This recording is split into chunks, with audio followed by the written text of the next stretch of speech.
sa inyo pong availability. Sister Merly is nagtatrabaho sa sasakyan. So nakaka-bless, papunta sa gawain, nakakapagtrabaho mga kapatid na katin sa gawain. So nakakatuwa. Praise God. At salamat na available po yung sasakyan. Brother Ramil, thank you. Talagang humahangos pa si Brother Ramil sa kanyang motor. Baka maiwan yung kanyang Unica Iha. Thank you po sa inyong lahat. Sa mga nag-sponsor, sa pagkain.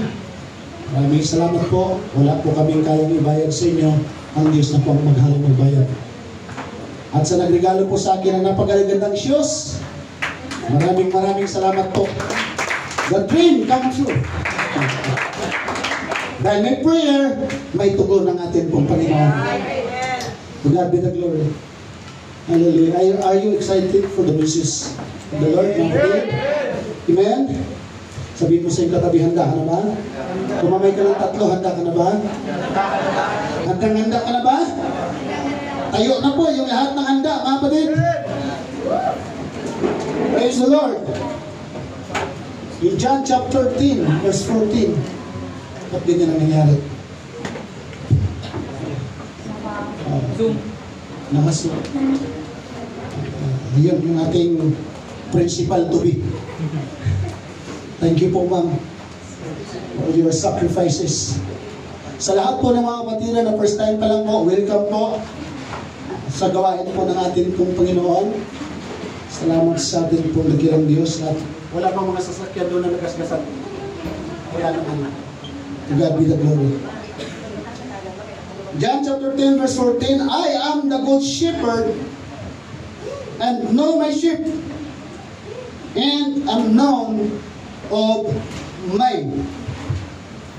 Philippians chapter 3 verse 10.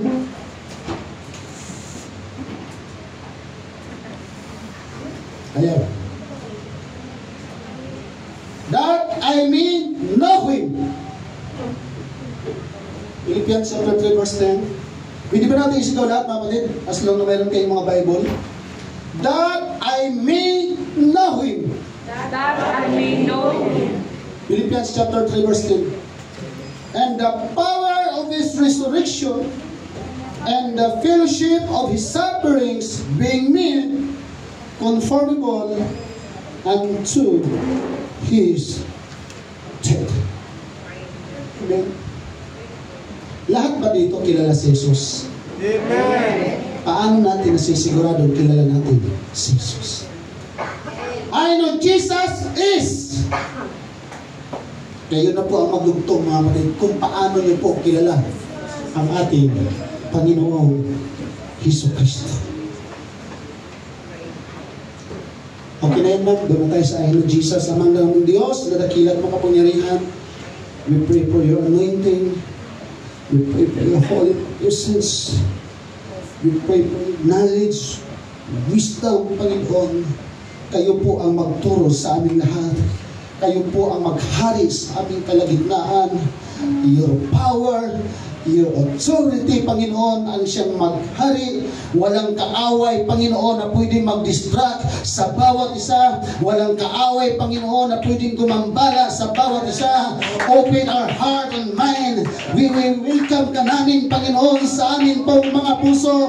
Kung nakita mo kaming marumi, may kasalanan, forgive us, O Lord. Punuin mo ang aming mga puso na uhaw sa iyong presensya, na uhaw sa iyong salita. Bigyan mo po kami ng pusong mapagsamba, pusong worshiper, heart like King David, heart like Apostle Paul, heart like Apostle Peter. Bigyan mo po kami, Panginoon, sa oras na ito, ugan ng aming atensyon, nakapokus sa iyo. Gusto naming ma-revive, gusto naming lumakas spiritually, Panginoon. Batid mo, Diyos, nanghihina kami. Batid mo, Panginoon, nalulungkot kami. Batid mo, Panginoon, meron kaming sakit karamdaman. But nothing is impossible to you. Ayon sa nagpatotoo dito kanina, Panginoon, walang imposible sa iyo. Pag kilala ka namin, ang sabi mo, kami ay pag-aari mo. Tulungan niyo po kami na maunawaan namin ang iyong mga mensahe sa umagang ito. In Jesus' name. Amen. Sabihin mo sa iyong kapatid, kumamay ka ng apat. Sigurado ka, kilala mo si Jesus. I know Jesus is. Please be seated. Kapatid, dahil magugulat tayo Panginoon, matagal na pala tayong Kristiyano, pero marami sa atin hindi kilalang lubos kung sino ang ating pong Panginoong Hesukristo. Maaari nababasa natin ang kanyang pangalan, maaari napapakinggan natin ang kanyang pangalan sa mga pangangaral, sa mga radyo, sa mga television, maaari yung kanyang pangalan ay sinasabi natin Diyos natin, pero sa totoo mga kapatid, maraming tao hindi kilala kung sino talagang lubos ang ating pong Panginoong Hesukristo. Amen? Praise God. Napakalakas natin sumigaw ng Hesukristo, ng Jesus Christ, pero hindi natin alam kung ano ang identity ni Jesus Christ. Amen? Yes, maraming mga religion, maraming umaangkin sa pangalan ng ating pong Panginoon Hesukristo, pero hindi alam ang identity ni Jesus Christ. And I pray na wala dito yan mga kapatid.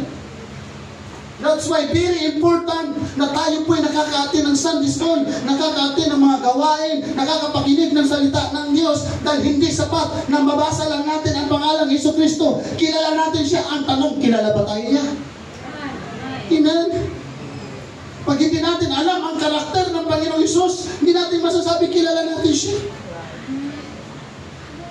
Tama? Kung hindi natin alam ang katangian niya, yung ugali niya, yung kalakasan niya, yung tinuturo ng ating Panginoong Hesus, amen, yung kanyang mga kaalaman na inihasik niya sa atin, ay hindi po natin yan masasabing kilala natin siya kung hindi natin alam kung ano ang karakter ng Diyos sa atin. Amen? Kaya sa mga tao na nagsasabi na kumikilos ang Diyos sa buhay natin every Sunday, dapat mayroon tayong pagkilos at pagpupuri, pagsamba sa ating pong Panginoon kung tayo naniniwala ng ating Panginoon sa Kristo kumikilos sa atin. To God be the glory. Praise the Lord. So i-focus natin, we need to emphasize the importance of knowing and trusting Him. Hindi ka pwede magtitiwala sa isang tao na hindi mo lubos na kilala. At hindi ka pwede magtitiwala sa isang Diyos na hindi mo lubos na kilala. Amen? Amen. Praise the Lord. Dahil kung talagang ang lahat ng tao naniniwala mayroong isang Diyos, dapat mayroon lang tayong one religion. One doctrine. Pero bakit iba-iba tayo mga kapatid? Kumbaga sa sanga ng isang punong kahoy, kanya-kanyang sanga tayo. Amen? Sa totoo lamang po, ang nananatili sa iglesia ng ating pong Panginoong Hesukristo, hindi yung sumasanga ka, kundi lumalalim yung iyong ugat sa pagkakakilala kung sino ang Panginoong Hesukristo sa buhay natin. Madali sabihin, I know Jesus is the Father. I know Jesus is the Son. I know Jesus is the Holy Spirit. Ang tanong, si Hesukristo ba kumikilos sa buhay mo at sa buhay ko? Kung hindi siya kumikilos, may diferensya tayo mga kapatid. Hindi natin siya lubos na kilala. Pero kung kumikilos ang ating Panginoon sa iglesia nito, sa buhay mo at sa buhay ko, maaari sasabihin natin, 60%, 50% kilala natin ang ating Panginoon. Hindi mo na masasabing kilala mo ang Panginoong Hesus without personal testimonies. Sino dito may personal na patutuo? Na makapangyarihan ang Diyos. Hindi mo pwedeng sabihin, kilala mo si Jesus Christ, pero without personal testimonies. Ano yung mga testimony ng ating Panginoong Hesukristo sa buhay mo, sa buhay ko? Mayroon ba siyang ginawang mabuti? Kung may ginawa siyang mabuti, dapat lamang tayo nagpupuri, pumapalakpak, dahil may ginawa siyang mabuti. Hindi ko po kayo ini-encourage mga kapatid. Pero kung walang ginawang mabuti ang Panginoong Hesukristo, huwag ka nang manalangin, huwag ka nang pumalakpak, huwag ka nang kumanta, huwag ka nang sumalaw. Kung hindi mo nakikita na wala siyang ginagawa. Pero kung mayroon kang nakikita na may ginagawa siya sa buhay mo, dapat lang na magpuri tayo sa Kanya. Dahil hindi niya pinababayaran yung mga blessing na ibinibigay niya sa atin. Kaya wala tayong kaya ipataya. Tama? At to God be the glory, palagpakan natin ang ating kapatid.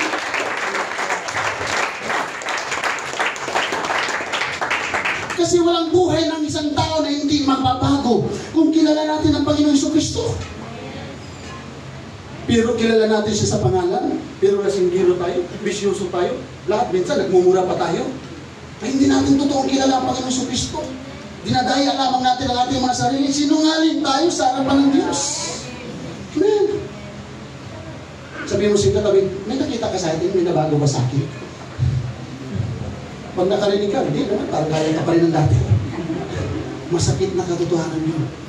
Every Sunday, every month, every year, every day, every hour, dapat makita si Kristo sa buhay mo at sa buhay ko. Dahil yun yung basihan na kilala natin siya.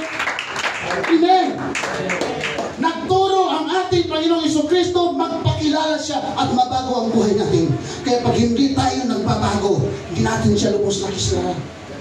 Amen. The truth is truth. Masakit mga kapatid ang katotohanan. Anong resulta ng isang tao na kilalang lubos ang Panginoong Jesucristo? Anong resulta ang makita sa atin? Pastor, mas matapang ako kaysa dati. Pastor, mas magagalitin ako kaysa dati. Pastor, mas mayabang ako kaysa dati. Ganun ba? Hindi.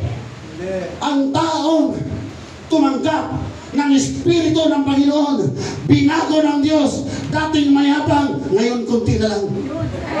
Bakit may kunti pa mga kapatid? Alisin na natin ang ating mga yabang. Alisin na natin ang ating pagmamataas. Ang ating Panginoong Jesucristo, nasa Kanya nala ang lahat ng bagay, pero hindi siya mayabang, hindi siya nagpapataas. Yun yung totoong Kristiyano mga kapatid.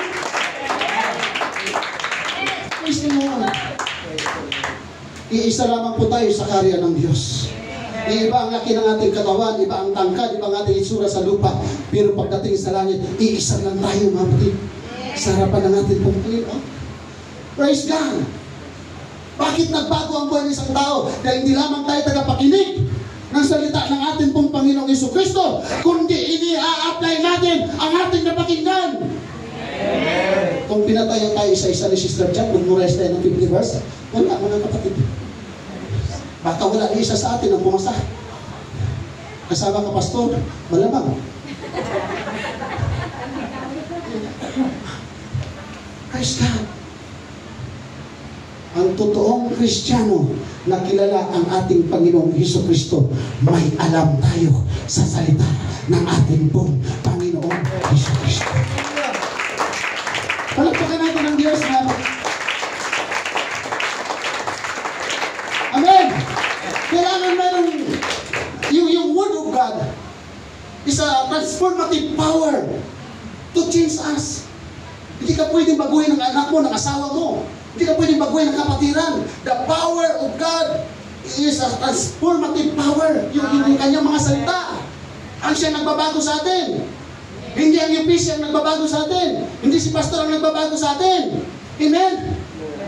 Kaya tama yung sinabi kanina, kung sa isang tao, isang beses lang tayo pumunta ng church, aba, sabi mo sa iyong katabi, hindi ka totoong Kristiyano. Kung sa isang taon, isang beses ka lang pumunta sa church. Patay, tahimik na. Tuloy pa ba natin mga kapatid? Sabi mo sa iyong katabi, may relasyon ka ba sa Diyos? Hindi mo pwedeng sabihin, kilala mo si Jesus Christ, wala kang relasyon. Anong relasyon natin sa Kanya?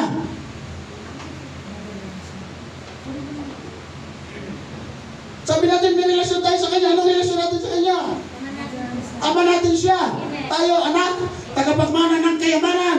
Kaya sabihin mo sa iyong katabi, kahit wala kang pera, pero mayayaman ka na. Dahil ang lagda ng kayamanan natin sa langit ng ating pong Panginoong Jesucristo.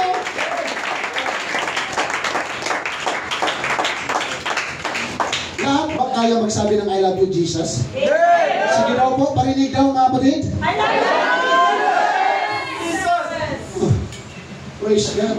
Tayo ba mga lalaki nagsasabi na I love you sa ating mga asawa? Pag sinabi natin I love you, anong sinasagot nila? Di ba pag sinasabihan natin sila I love you, masaya sila? Lalo na kaya ang ating pong Panginoon, mga kapatid, na yun ang hinahanap sa atin ng ating pong Panginoon araw-araw.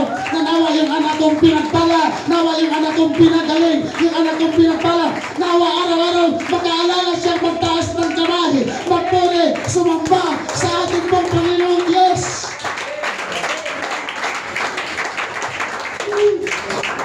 Bakit nabago ang buhay ng 11 mga alagad?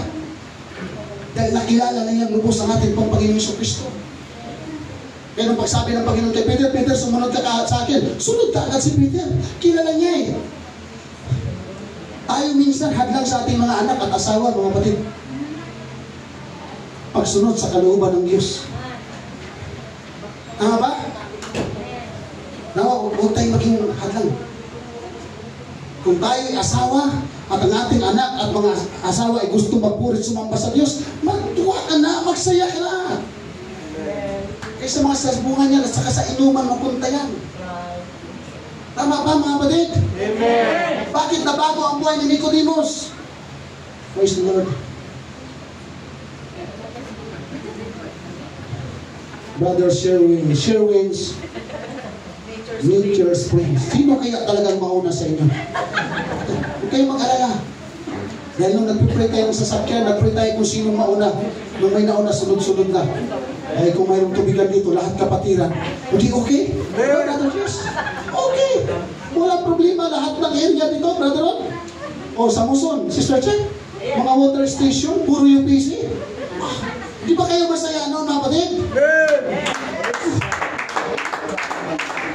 Si Nicodemo nabago ang buhay. Si Lydia nabago ang buhay. Si Zacchaeus nabago ang buhay. Si Apostol Paul nabago ang buhay. Bakit? Nakilala nilang lubos ang ating Panginoong Jesucristo. I know Jesus is the healer. I know Jesus is the miracle worker. I know Jesus is the Redeemer. Dapat alam natin ang karakter at attitude ng ating pong Panginoong Jesucristo. Dahil kapag nakikilala natin yun, napakasarap magpuri, magsilingkod sa ating Panginoon. Amen. Kilala mo eh. Praise God. Di ba ang sarap magbigay sa kakilala? Di ba mga kapatid? O sis, Brad, pamasahe mo, tinapay mo. O, sa'yo na itong kunting pambili ulam sa, di ba? Ang sarap magregalo kasi kilala mo eh. Tayo ba mga kapatid, basta-basta tayo nagbigay dyan sa mga taong dumadaan, o sa'yo na ito 100, o sa'yo ito yung bigas. Di ba wala? Tama? Amen. Masaya tayo nagbibigay doon sa mga taong kakilala natin. Kaya ang Diyos, masaya ding nagbibigay sa mga anak niya, nakilala siya at nagtitiwala sa Kanya at sumusunod sa Kanya. Pinapakinggan siya, pinapamuhay ang gusto niya.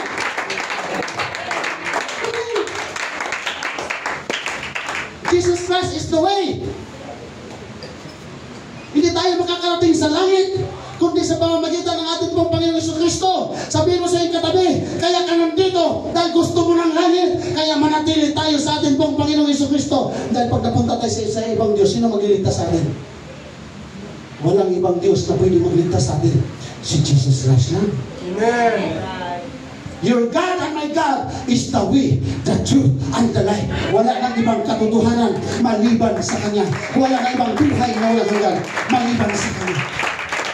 Mayroon bang tao ngayon na bubuhay na kayang bumuhay ng tao kagaya ng ginawa ng ating Panginoong Jesucristo? Wala! Pero kahit si Jesus Christ natapos yung kanyang pagkakataong tao, hanggang ngayon tuloy pa rin ang kanyang milagro. Saan yung kanyang mga milagro? Doon sa mga taong nagtitiwala sa Kanya, sa mga taong lumalapit sa Kanya, sa mga taong nakakakilala sa Kanya.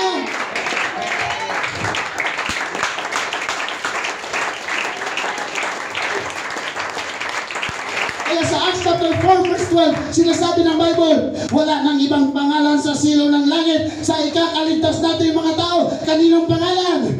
Jesus. I know Jesus is our salvation, is our Savior. Hindi ka pa ba masaya yan? Naligtas ka na naglilingkod sa ating pong Panginoon. Sinasabi ng Bible, pag kilala mo ang ating pong Panginoong Jesucristo, hindi ka lang niya pinatawad sa ating mga kasalanan. Amen. Hindi lang tayo nililigtas, kaibigan pa tayo ng Diyos. Di bali nang hindi ka tanggap ng kapitbahay mo na kaibigan, ang mahalaga, kaibigan ka ng Diyos. Palapakan natin siya, mga kapatid. Hindi lang siya basta kaibigan, special na kaibigan, teacher pa siya. Amen. Amen. Teacher. The greatest teacher of all time. Yan yung ating pong Panginoong Jesucristo. Kaya pag nasasaktan tayo sa turo niya, greatest teacher siya. Alam niya na kailangan nating masaktan para tayo magbago, mga kapatid. Amen. Ano ba? Jesus Christ is the healer. Sa lahat ng may sakit karamdaman, I challenge to all of us, mga kapatid, kaya kang pagalingin on the spot. Pero ang hinahanap ng Diyos, yung kagalingan ng ating mga espiritu, yung kagalingan ng ating pong mga kahilingan. May mga patay na on the spot binuhay ng ating pong Panginoon. Yes, sa kapanahonan natin yan ngayon, mga kapatid, nangyayari pa rin yan kung luluubin ang ating pong Panginoong Jesucristo. Lahat ng problemado, taas kamay. Problema sa anak, problema sa kapitbahay, problema sa anak buhay, problema sa asawa. Lahat na, problema na. Lahat na. 2 Corinthians, Jesus Christ is our comforter. Limitado lang ang comfort ng ating mga mahal sa buhay, pero kay Jesus Christ, hindi limitado mga kapatid. Anong benefits na ating makukuha pag kilala natin lubos ng ating pong Panginoon Jesucristo? May benepisyo ba tayo mga kapatid? Isipin mo ngayon, anong benepisyo ang tinanggap mo mula noon hanggang ngayon nang naglingkod ka sa ating Panginoon? Masamang benepisyo, mabuting benepisyo. Mabuti. Kung mabuti, palampakan natin siya. Habang buwabalapak ka, purihin mo ang ating pong Panginoon. Lord, thank you so much for all benefits. Salamat Panginoon, binago mo ang buhay ko. Salamat Panginoon, binago mo ang buhay ng asawa ko. Binago mo ang buhay ng mga anak ko. Binago mo ang buhay namin. Amen. Kung wala pong benepisyo ang Panginoon sa buhay ninyo, mula nung tinanggap na po natin ang Panginoon, huwag na tayo maglingkod. Totoo ba mga kapatid? Kasi magagalit lang kayo sa pastor. Gagalit lang kayo sa mga kapatiran kung nakita natin na walang benepisyo. Maliit man o ba malaking bagay, may benepisyo ang Diyos. Araw-araw. Amen. Palapakan natin siya.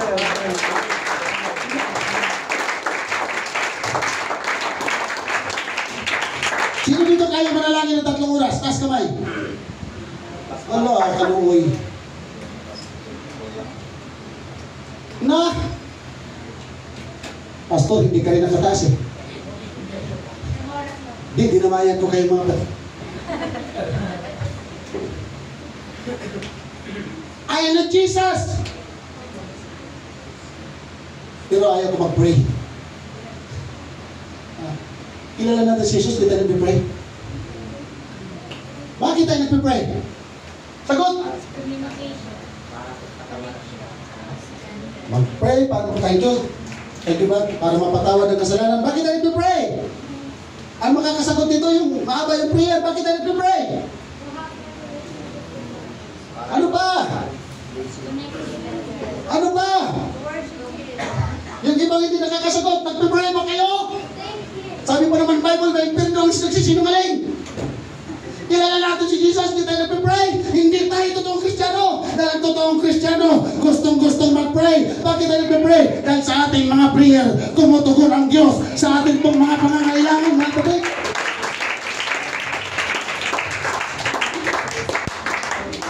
Yes. Hallelujah. Okay pa ba kayo? Amen. Tuloy pa ba natin, mga kapatid? Amen. Tuloy natin. Praise God. Hindi man tayo nakakatayo sa likod ng pulpito at may share natin yung ating mga personal testimonies about the goodness of God. Pwede natin i-share yan sa ating kapwa. Amen? Yung buhay mo't buhay ko, personal testimonies na yan sa mga taong hindi nakakakilala sa Diyos. Amen? Dahil mayroong makitang pagbabago sa atin. Ito yung sinasabi, hindi tayo lumalala bilang tao. Nababago ang ating pong mga pagkatao. Ikaw na yung mabuting balita. Ako na yung mabuting balita. Totoo ba yun? Amen. Amen. Sigurado kayo mga kapatid, mabuting balita tayo sa ating kapwa. Oh, andyan na naman yung nag-order ng share, tapos nagtatago. Praise God. Hallelujah. Sino si Jesus? Sino siya? Sino ang ating Panginoong Jesucristo? Siya ang larawan ng Diyos na hindi nakikita. Kaya nga maraming mga tao ang daming Diyos. Kasi hindi talaga nila lubos na kilala kung sino si Jesus. Hinahanap nila yung mukha ng Diyos. Sino ba talaga yung mukha ng Diyos? Kung sino yung nakakita kay Jesus, yun na yung larawan ng nag-iisang tunay na Diyos na sinasabi ng Biblia. Amen. Hindi yung mga pinapatato sa katawan, mga kapatid. Hindi yung mga nakasabit sa sasakyan. Hindi yung makikita natin sa picture. Yung mga nakikita natin sa picture, yung mga sinasabi sa sasakyan, mukha ni ano yan, James Caviezel. Mukha ng artista yun. Yung pinoprosesyon, mukha ng artista yun. Diba mga kapatid? Pero grabe sila. Nagsisiksikan sila. Kahit maapakan na, yung iba nga, hindi makatis, manadyak ko na, manugtok. Dahil doon sa picture ng isang artista. Pero tayo, bakit na hindi tayo sumunod-sunod doon? Dahil kilala na natin kung sino siya. Hindi natin siya nakita na mukha. Pero sabi ng Colossians chapter 1, ang ating Panginoong Jesucristo, ang larawan ng Diyos na hindi nakikita. Palagpakan natin ang ating Panginoon. Ang lupit naman natin Kristiyano yan. Ang lupit natin Kristiyano, kung taon-taon ang ating Diyos pinapakot. Pero mas malupit tayong Kristiyano, nakilala na natin siya, pero wala tayong pag-aalay ng pagsamba sa Kanya mga. Amen? Jesus is all we need. Siya ang katugunan ng lahat ng ating pong mga kasalanan.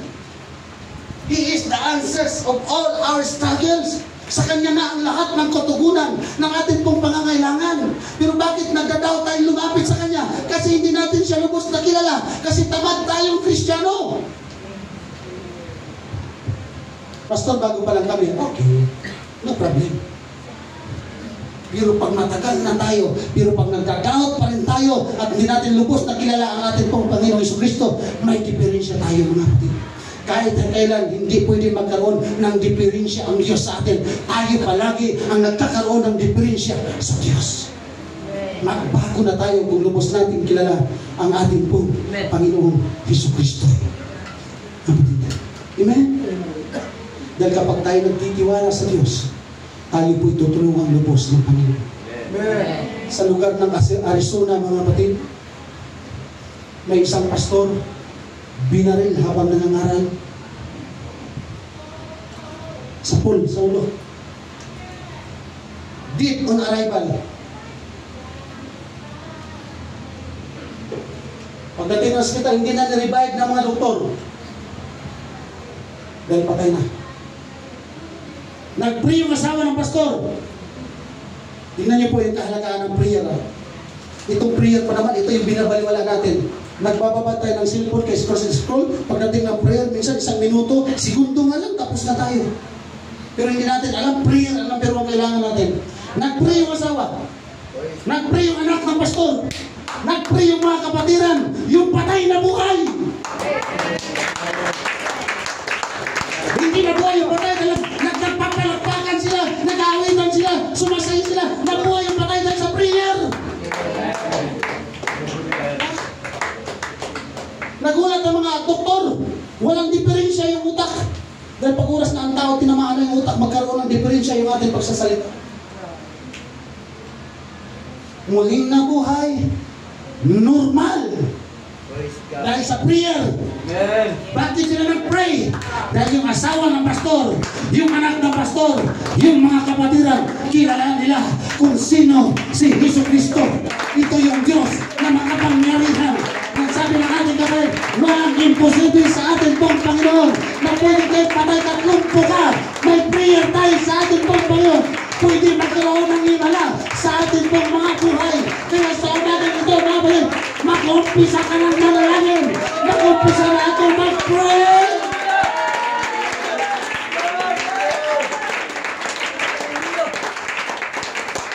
Hindi po gagawa ng isang bagay ang Panginoong Jesucristo na mapapahiya siya. Hindi mangangako ang Panginoong Jesucristo para lang masira ang reputasyon niya, mga kapatid. Amen.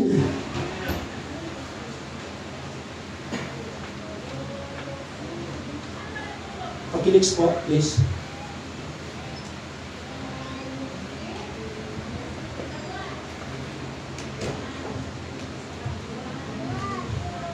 Kaya pray, pray, pray. nagkaroon ng aircon ng church dito because of prayer. Mga Sister Chat. Ito dahil sa prayer, pati kapatid ni Sister Chat sa ibang bansa. Hindi mo nag-church dito yun, pero hindi po ng Diyos. Yun. Praise God. Wow, buko. Wow, saging. Wow, papaya. Wow, dagat. Wow, isda. Dala po namin yan galing ng San Pablo, Laguna. Sa taon, nagbitbit ng 2 buko. Sabi ko, wow, saan ka nakabili niyan, Brad? Hindi pa saan dito binibili. Talaga, ang bait ng, ang bait naman ng tao nagbigay siya ng buko niya. Di basta gusto mo? Ay, gusto ko. Sino ba naman tayo tatanggi? Bibili nga ako, yung pa kayo bigay, General, ayaw pa. Yung 2, ginawang 3. Sabi ko sa kanya, I love you, Brad. Praise God. Sabi niya, Pastor, ito pa saging, ito pa papaya. Wow, buko. Wow, saging. Wow, papaya. May tinanong ako, sino yung nagbigay sa akin ng saging, ng buko at papaya? Sabi niya, kapatiran niyan, Pastor, na pinagpala ng Panginoon. Sabi niya, Pastor, bago pinagpala ang taong yan, may kwento. Doon ako interesado sa kwento. Anong kwento? Habang pinapangaralan ng salita ng Diyos siya, habang tinuturo sa kanya ang pangalan ng Panginoong Jesucristo, ayaw niya makinig dahil sapat na sa kanya ang pangalan ng Jesus. Pero tuloy pa rin sila sa pagbabahagi ng salita ng Diyos. At ang sabi ng banal na kasulatan, kapag naglingkod ka sa ating Panginoon, pagpapalain ka. Sabi niya, doon ko gusto sa pagpapala. Okay, tatanggapin ko si Jesus kaya may pagpapala pala. Sister Maria. Nagpabautismo, sir. Naglingkod sa atin pong Panginoon. Nawala ng pamilya, nawala ng tirahan dahil pinaalis sa lugar. O sabi, pag naglingkod ka sa Panginoon, nagbabautismo ka, pagpapalain ka. Bakit namatay yung asawa ko? Bakit wala akong bahay? Pero sinabi ng Panginoong Jesucristo, ang magtiis hanggang sa wakas ay maliligtas. Dati ko hinahanap ang pagpapala, ngayon ang hahanapin ko, kaligtasan. Mawala man sa akin ang lahat, huwag lang sa Jesus, maglilingkod ako kay Jesus. Brother Ramel, may taong naawa sa kanya. Pinatira siya. Kinupkop.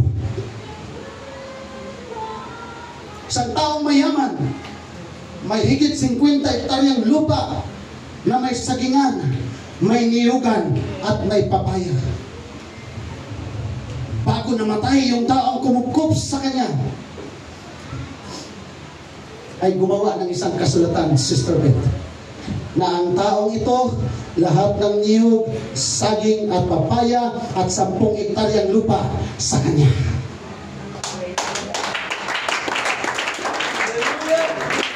Sa hinagat, hindi niya iniisip magkaroon siyang 10 hektaryang lupa, magandang bahay, niyog, mga sagingan at papaya. Dahil nakilala niya ang ating pong Panginoon Hesus, nung mawalan siya ng lupa, nung mawalan siya ng tirahan, hindi siya nawalan ng tiwala sa ating pong Panginoon. Yung testimony mo, yung testimony ko, ang siyang magpapatotoo na sa panahon ng kagipitan at nung na tayo nagtitiwala sa ating pong Panginoon Jesucristo, mga kapatid, lahat ng bagay na nawala sa iyo ay ipapalik ng ating pong Panginoon. Palagpakan natin ang ating dakilang Diyos.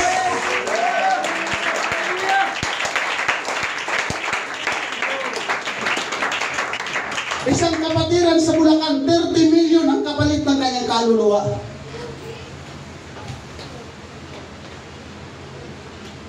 Brad, maglingkod ka na sa Panginoon, di ba? Milyonaryo na ako eh. Ang laki ng bahay. Nakarating ako sa bahay niya, mga kapatid. Somewhere in Bulacan. Ayaw na niya maglingkod sa Panginoon Jesus. Mapira na eh. Mas okay lang yun sa kanya. Yung iba talaga walang kapira-pira, ayaw pa rin maglingkod sa Panginoon. Wala na nga, ayaw pa sa Panginoon siya. Hindi pa. Lagi siyang pinapalaanan ng kapatid niya na ang kayamanan, anumang bagay sa mundo ito ay lilipas. Kailangan makilala natin lubos si Kristo. Hindi na! Katpad na ng CCTV camera yung bahay ko. Ito mga kapatid, yung kanyang pera na 30 million, hindi nilagay sa bangko, Brother Jess. Nagpagawa ng bolt sa bahay nila, Brother Dom. To make the long story short, inakyat sila ng akyat bahay. Lahat ng pera at kayamanan nila, ubos. Ang 30 million na halos 30 years din pinaghirapan. Ayaw na niya mabuhay. Gusto na niya magparil. Gusto na niya magpakamatay. Hindi siya maiwanan ng kanyang mga kapatid dahil wala na tuliro na.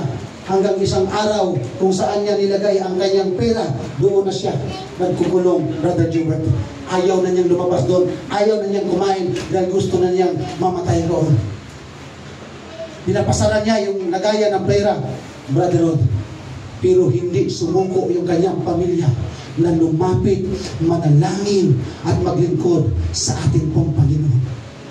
Isang araw, dahil sa kapag-pray nila, sa fasting, sa kakaiyak nila, yung taong gusto nang mamatay, nakiyayak ng papunta sa simbahan dahil narinig siya na habang mayroong nagpe-pray, mayroong bumubulong sa kanyang tainga na ako ang pag-asa mo, na ako ang makakatulong sa'yo. Pira lang ang nawala mo, pero kung maglingkod ka sa akin, pwede kong ibalik lahat. Ngayon mga kapatid, yung 30 million niya, trinipli pa na natin po, Panginoon! Kaya kung hindi nakakakilala yung kanyang pamilya, kung sino ang ating pong Panginoong Jesucristo, patay siya. Brother Jimmy, I'm sorry. Dapat hindi ko na ito mababanggitin pa dahil masakit sa akin. Dati may prayer meeting dito, si Brother G.N., Sister Ellen, ang prayer request nila, sama natin sa prayer si Brother Jimmy Pastor na makakakilala sa Panginoon. Praise God. Iniiyak ng nanay, iniiyak ni Sister Ellen, humahagulhol si Sister Ellen, si Brother G.N. lumuluhod na makasama nila isang araw ang kanilang Papa. Amen.